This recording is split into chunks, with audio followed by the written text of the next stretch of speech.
नमस्कार, good evening. फिर से एक बार आपका स्वागत है हमारे इस चैनल पे। आप सभी दोस्तों का बहुत बहुत अभिनंदन। आप लोग देखते रहें, लाभ लेते रहें और सपोर्ट करते रहें। आइए एक और टॉपिक, विद्युत धारावाही चालक पर लगने वाला बल, इसका हम लोग जिक्र करते हैं, देखते हैं।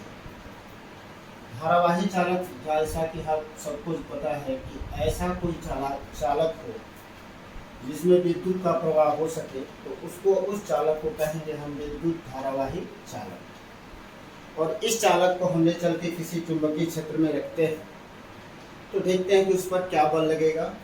इसका ही जिक्र आज इस टॉपिक में करेंगे। तो जब किसी चालक को हम किसी चुंबकीय क्षेत्र में रखते हैं और उस चालक में धारा प्रवाहित करते हैं, तो उस चालक पर एक बल अवश्य लगता है, जो उस चालक में प्रवाहित इलेक्ट्रॉनों के कारण भी उस पर लगता है।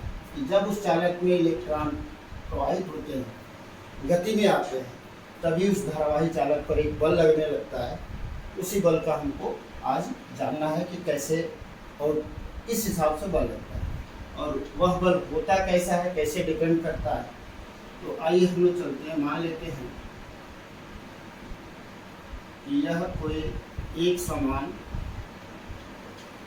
चुंबकीय क्षेत्र है। एक समान कोई चुंबकीय क्षेत्र B है और इसमें किसी चालक को हम कुछ कोण बनाते हुए रखते हैं। इसकी लंबाई मान लेते हैं कि L है तथा इसके अनुप्रस्थ काट का क्षेत्रफल A। ये चुंबकीय क्षेत्र में रखा हुआ है, जो मान लेते हैं कि ये चुंबकीय क्षेत्र से थीटा कोण बनाते हुए रखा गया। तो जब इस चुंबकीय क्षेत्र में इस चालक को रखते हैं, इसकी लंबाई L है, इसके अनुप्रस्थ काट का क्षेत्रफल A है, और इसमें बहने वाली धारा यदि I हो, I एम्पीयर की धारा, तो इस चालक पर कितना बल लगेगा, उस बल का परिमाण हम लोग निकालते हैं। तो हम मान लेते हैं कि इस चालक जिसका क्षेत्रफल, अनुप्रस्थ काट का क्षेत्रफल A है, लंबाई L है, इसके एकांक आयतन में इलेक्ट्रॉनों की संख्या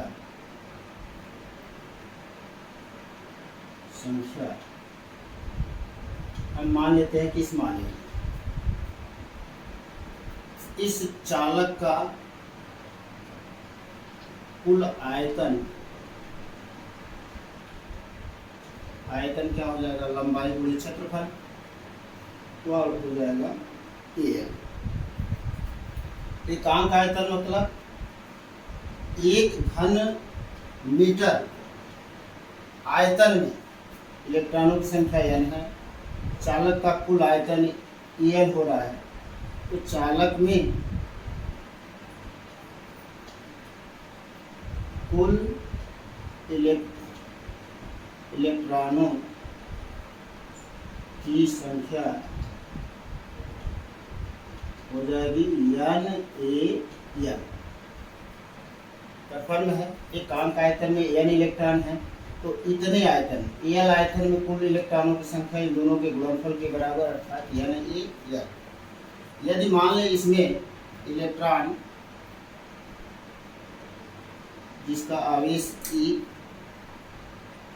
Vd वेग से, Vd जो उसका अनुगमन वेग है, Vd वेग से गतिमान है, तो हमें पता है कि एक इलेक्ट्रॉन जब चुंबकीय क्षेत्र में गतिमान होगा, तो लॉरेंज ने बताया था कि यह आवेश अगर गतिमान है तो उस पर लगने वाला जो बल होगा, मान लेते हैं उसको F डैश, वह हो जाएगा EVdB साइन थीटा। यानी एक इलेक्ट्रॉन पर लगने वाला लॉरेंज बल F डैश बराबर EVdB साइन थीटा। तो हमारा इस चालक में कुल इलेक्ट्रॉन कितने हैं, यानी Al तो इतने इलेक्ट्रॉनों को, एक इलेक्ट्रॉन पर लगने वाला बल एफ डैश जिसका मान E V D B sine theta, तो कुल इलेक्ट्रॉनों पर, कुल इलेक्ट्रॉनों पर लगने वाला बल F बराबर एन ए एल यानी कुल इलेक्ट्रॉनों की संख्या गुणे एक इलेक्ट्रॉन पर लगने वाला बल अर्थात एफ डैश का मान भर दें तो N A L E V D B sine theta, यह हो गया संपूर्ण इलेक्ट्रॉनों पर लगने वाला बल। और चूंकि जितना इलेक्ट्रॉनों पर बल लग रहा है वही चालक पर लगने वाला बल होता है, अतः धारावाही चालक पर लगने वाला बल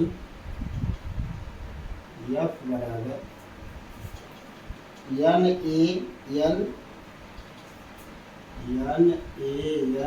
ई V D B sine theta. अब चूंकि हम पूर्व में जान चुके हैं कि यदि किसी चालक में इलेक्ट्रॉन अपने अनुगमन वेग वी से गति करते हैं तो उस चालक में जो संपूर्ण धारा होती है I बराबर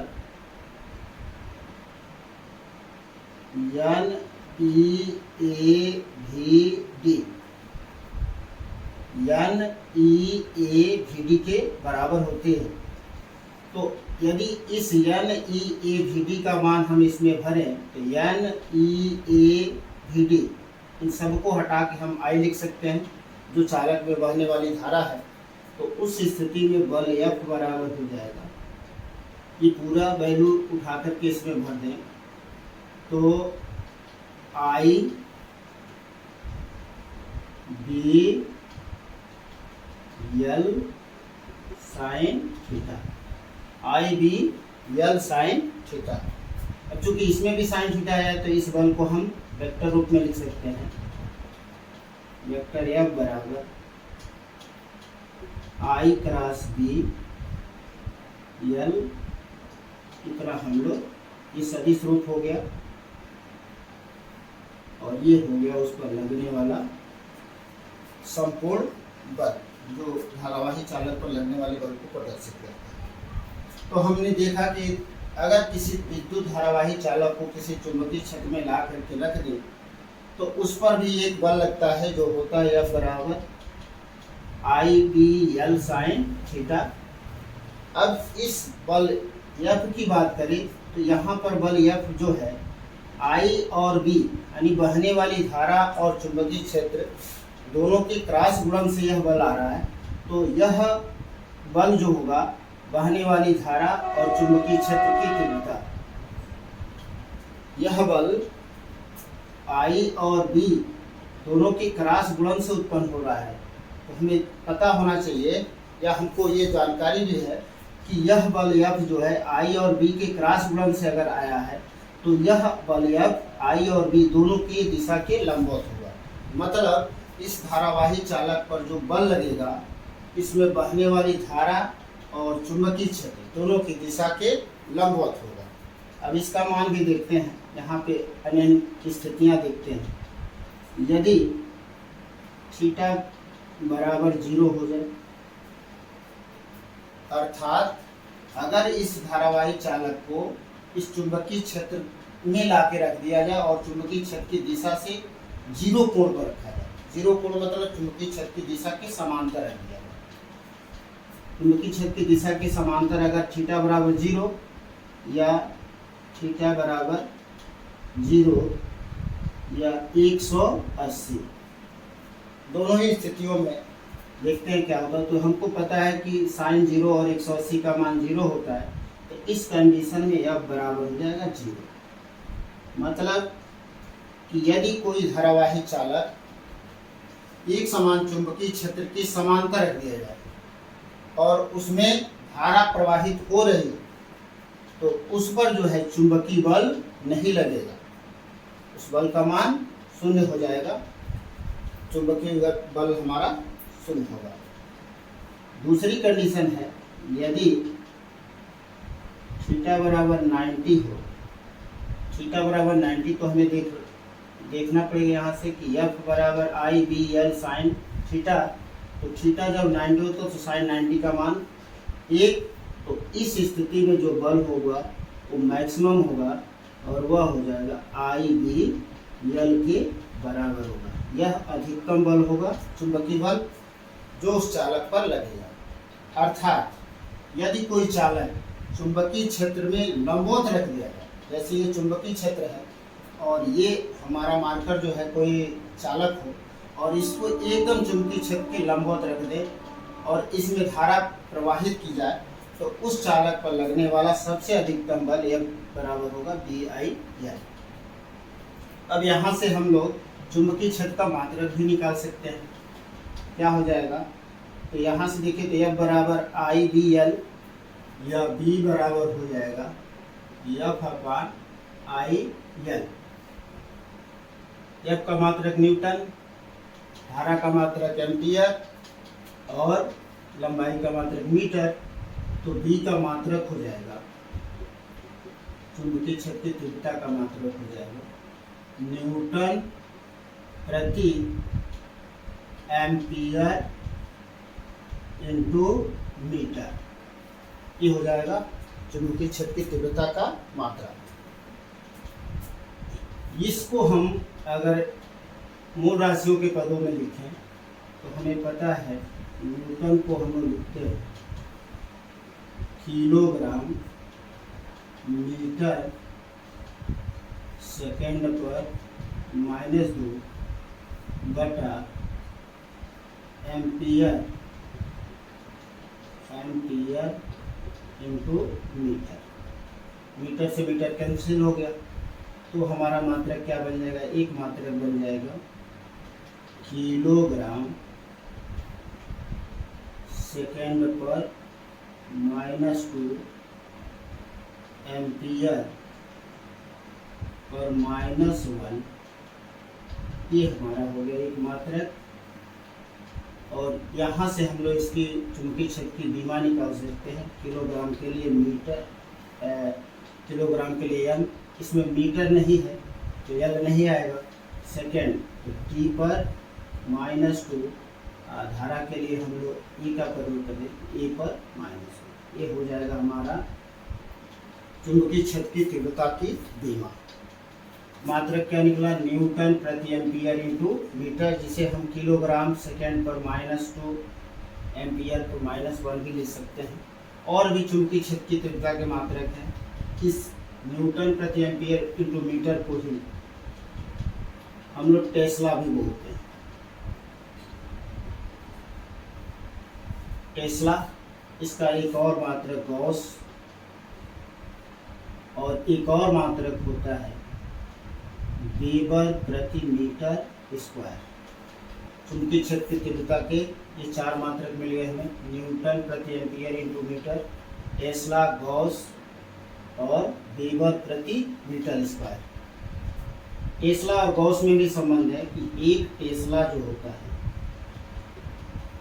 वह 10 के पावर 4 गॉस के बराबर होता है। एक टेस्ला 10 के पावर 4 गॉस के बराबर होता है। हमें ये भी पता है हमारी पृथ्वी भी जो है एक चुंबकीय क्षेत्र उत्पन्न करती है। तो पृथ्वी का जो चुंबकीय क्षेत्र का मान है वो जो होता है 0.5 गॉस के बराबर होता है। पृथ्वी के चुंबकीय क्षेत्र का मान 0.5 गॉस के बराबर होता है। तो उम्मीद है स्पष्ट हो गया होगा। बहुत बहुत धन्यवाद। से स्क्रीनशॉट ले लें आप लोग। गुड।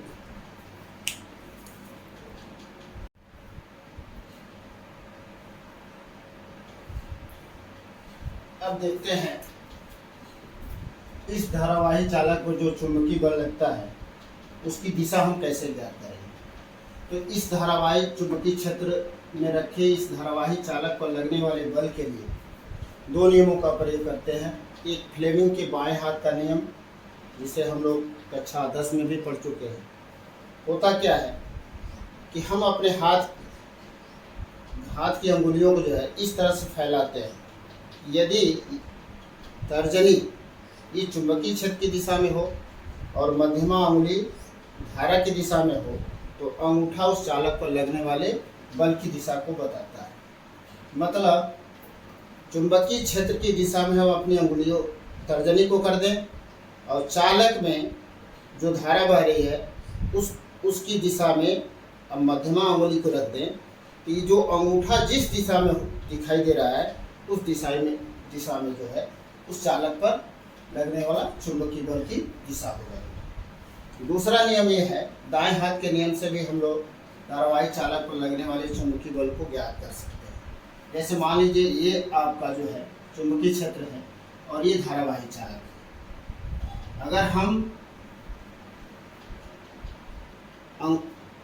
इस अंगूठे को जो है इस चालक में बहने वाली धारा की दिशा में रख दें और अंगुलियां जो है चुंबकीय क्षेत्र की ओर रख दें, तो हथेली से जिधर हम धक्का देंगे उस दिशा में जो है इस चालक पर लगने वाले बल की दिशा हो जाएगी। अर्थात यदि हम चुंबकीय क्षेत्र में इस अंगुलियों को चुंबकीय क्षेत्र की दिशा में कर दें, अंगूठा जो है चालक में जो धारा बह रही है धारा चालक की धारा की दिशा में अगर अंगूठे को कर दें, तो हथेली से जो हम लोग की हथेली से जिधर हम धक्का दें उस दिशा में जो है इस चालक पर लगने वाले बल की दिशा होगी। यदि हम धारा की दिशा को उल्टा कर दें तो बल की दिशा भी उल्टी हो जाएगी, यानी कि अगर वह इस तल के लंबवत अंदर की ओर है तो बल की दिशा जो है तल के लंबवत बाहर की ओर।